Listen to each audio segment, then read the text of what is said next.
আসসালামু আলাইকুম রহমতুল্লাহ। বন্ধুরা, আপনারা কি জানেন ইউরোপের বুকে একসময় ইসলামের স্বর্ণযুগ ছিল, কিন্তু সেই ইতিহাস আজ যেন হারিয়ে যেতে বসেছে। আজ আমরা কথা বলবো মুফতি তাকি উসমানী হাফিজাউল্লাহর সেই করুণ ইতিহাসের কালজয়ী গ্রন্থ স্পেনের কান্না নিয়ে, যা স্পেনের মুসলমানদের বীরত্ব, উত্থান, পতন এবং বর্তমান অবস্থার এক জীবন্ত চিত্র।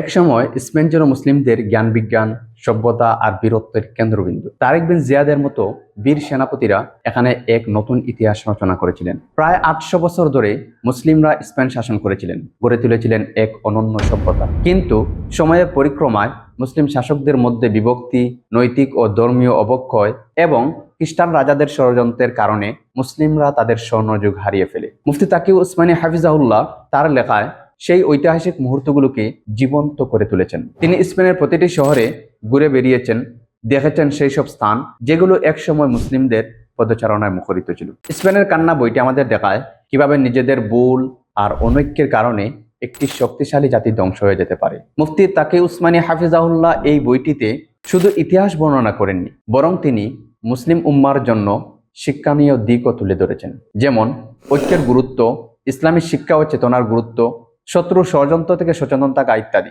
স্পেনের কান্না বইটি মূলত একটি আয়না, যা আমাদের অতীত আর বর্তমানের মধ্যে সংযোগ স্থাপন করে। বইটি পড়লে আপনি স্পেনের করুণ পরিণতি অনুভব করতে পারবেন, যা আপনাকে অনেক কিছু শিখতে ও জানতে সাহায্য করবে। তাই আর দেরি না করে আজই বইটি সংগ্রহ করুন এবং স্পেনের করুণ ইতিহাস সম্পর্কে জানুন। বইটি সংগ্রহ করতে যোগাযোগ করুন স্ক্রিনে দেওয়া নাম্বারে অথবা nafiun.com-এ।